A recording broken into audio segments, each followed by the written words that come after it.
November 20, 1945, the Palace of Justice on Strasse in the city of Nuremberg, Bavaria. The building was chosen partly because it survived the Allied bombing raids, largely intact, and partly because it contained the largest prison facility in occupied Germany, adjacent to a functioning courtroom. It was also chosen, though this was not stated in the official communications, because of where it was. Nuremberg was the city where the Nazi Party held its annual rallies. It was the city that gave its name to the racial laws of September 1935 that stripped Jewish people of German citizenship and defined them in the precise administrative language of the Reich's legal apparatus as biologically separate from the German nation. Trying the men who built that system in the city that gave the laws their name was a decision that contained its own argument about how history should be answered. The courtroom on the second floor of the Palace of Justice is full this morning. The prosecution teams are at their tables. The defendants are in the dock. The International Press Gallery is standing room only. At a smaller table to the left of the main prosecution bench, a 23-year-old American private in a pressed uniform is sitting with a stack of evidence folders in front of him, waiting for the session to begin. He grew up 4 streets from this building. He has not been back to this city since he was 13 years old. Private First Class Nathan Weiss was 23 years old. He was born in Nuremberg in 1922, the only son of a man named Leopold Weiss, who had practiced civil and commercial law in the city for 19 years from an office on Königstrasse, 2 blocks from the central market square. Leopold Weiss was a methodical, careful attorney with a reputation for thorough preparation and a client list that included both Jewish and non-Jewish businesses across the Franconian region. He was a man who believed in the law in the specific way that people believe in things they have spent their adult lives studying and practicing, not as an abstraction but as a set of tools, and hold the powerful to account if applied with sufficient precision and courage. His son Nathan grew up in the particular world of a serious lawyer's household. Dinner table conversations about precedent and procedure, his father's library of legal texts filling an entire wall of the study, the understanding absorbed from earliest childhood that language mattered, that the words in a document had real consequences for real people, and that the difference between a just outcome and an unjust one often resided in a single clause. Nathan was 11 in 1933 when his father came home from the courthouse and sat down in the kitchen without taking off his coat and told his wife that the government had passed a law removing Jews from the civil service and the legal profession, and that his license to practice was being revoked. Nathan was 13 in September 1935 when the Nuremberg Laws were announced at the party rallied 2 miles from their apartment. His father read the text of the laws that evening at the kitchen table, slowly, in the careful manner of a lawyer passing language, and when he had finished, he folded the newspaper precisely in half and placed it on the table and said nothing for a long time. The family left Germany in November 1935. They arrived in New York through Ellis Island in January 1936 with 4 suitcases, Leopold's law certificates, and the address of a colleague from his university years who had emigrated 3 years earlier. Leopold never practiced law again. He worked as a bookkeeper for a textile firm in Lower Manhattan for the rest of his working life, keeping accounts in the same careful handwriting he had once used for legal briefs. Nathan enlisted in March 1942 at the age of 19. The Army's Legal Support Administration found him during processing, noted his fluency in German, noted his background, noted his specific knowledge of Nuremberg's geography and institutions, and assigned him to the Allied Legal Section support staff being assembled for the proceedings. His job title was Document Management Specialist, which meant he received the evidence folders from the archive each morning, maintained their chain of custody, and carried them to the courtroom table at the start of each session. He carried the evidence, he sat at the table where the evidence was laid out, and he did both of these things every day in a courtroom that had been built in the city where those laws were written, 40 meters from the dock, where the men who wrote them were sitting. Dr. Ernst Rauch was 58 years old, a senior official of the Reich Ministry of Justice, who held a doctorate in jurisprudence from the University of Heidelberg, and had spent his career in the theoretical and drafting work of German constitutional law. He was not a party ideologue in the crude sense. He was a legal technician, a man who believed that the law was a precision instrument and that his skill lay in wielding it with exactness. He had joined the NSDAP in 1933, not from enthusiasm, he would later say, but from the professional recognition that the party's legal reform program required men with genuine expertise, and that expertise was a currency that needed to be invested where it would be used. Between 1934 and 1937, he served on the Technical Drafting Committee of the Reich Ministry of Justice, responsible for translating the racial policy objectives of the Nazi leadership into legally enforceable statute. He had worked specifically on the language of the first supplementary decree to the Reich citizenship law, the decree that defined in precise legal terms who was a Jew, what categories of partial Jewish ancestry created which categories of legal status, and what rights each category of person was permitted to retain. He had drafted that language with the care of a man who understood that precision in a legal definition has consequences that extend outward from the document into every life the definition touches. He had drafted it well. The language was precise, and its consequences were vast. He was now in the dock at the Justice case, one of the 12 subsequent Nuremberg trials conducted by the American Military Tribunal, facing charges relating to his role in constructing the legal architecture of persecution. He had been in the dock for 4 days. He was composed, attentive, and still recognizably the careful professional he had always been. He had noted the layout of the courtroom. On the first day, the prosecution tables, the evidence table to the left, the document management personnel, who moved between the archive door and the table before each session. On the morning of the 5th day, he looked at the document management specialist at the evidence table and looked for longer than he had looked at anything else in the room that morning. By the autumn of 1945, the question of how to prosecute the architects of Nazi criminality had generated one of the most consequential legal debates of the 20th century. The main Nuremberg trial, beginning in November 1945, addressed the senior leadership of the Reich.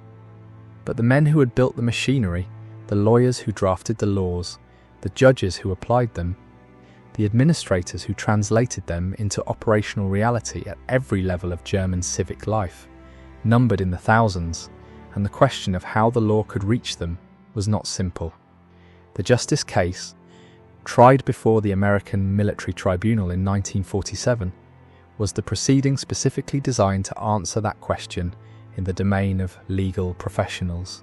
It argued that lawyers and judges who had used their expertise to construct a legal system of persecution were not neutral technicians who had merely followed orders, but active perpetrators who had weaponized the law itself, converting the instrument that was supposed to protect human beings into the instrument of their destruction.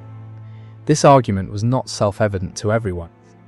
Defense attorneys for the accused argued strenuously that legal drafters could not be held responsible for the downstream consequences of statutes they had written, that the legislators who passed the laws, not the technicians who drafted them, bore the operative responsibility. The prosecution argued the opposite. The evidence they intended to use to make that argument was in the folders that Nathan Weiss carried into the courtroom each morning and placed on the table where the prosecutors would pick it up and read from it in front of the men who had written the words being read. For Major Francis Aldrich had commanded the Allied Legal Section Document Management Unit since the proceedings began.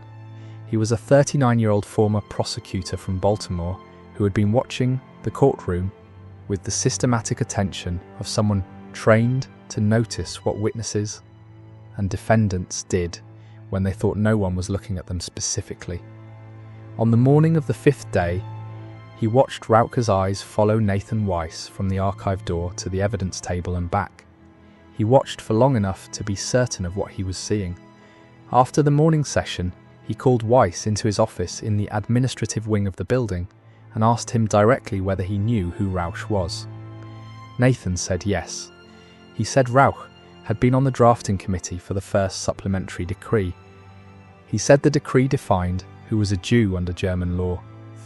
He said his father had lost his law license in 1933 under the preliminary professional exclusion laws, and his citizenship in 1935 under the laws Rauch helped draft. He said his father's name was Leopold Weiss and that he had practiced civil law on Königstrasse for 19 years before the license was taken. He said all of this in the same flat, careful voice in which he answered every procedural question, keeping his face the way his father had taught him to keep it, when the words being said in a room were words that required composure to survive. Aldrich listened without interruption. When Nathan finished, Aldrich asked him one question. He asked whether Nathan was able to continue performing his duties in the courtroom without the work being compromised. Nathan said yes. Aldrich looked at him for a moment. Then he said, "Good." He said he was reassigning Nathan from the general document courier pool to the fixed evidence table position for the remainder of the justice case proceedings. He said the fixed position required someone with strong organisational discipline and complete procedural reliability. He said Nathan had demonstrated both. He said the assignment would begin the following morning and would continue for the duration. Nathan Weiss sat at the evidence table in courtroom 600 of the Palace of Justice in Nuremberg for 111 days, because every morning he arrived before the session began, received the evidence folders from the archive, carried them through the courtroom and placed them on the table.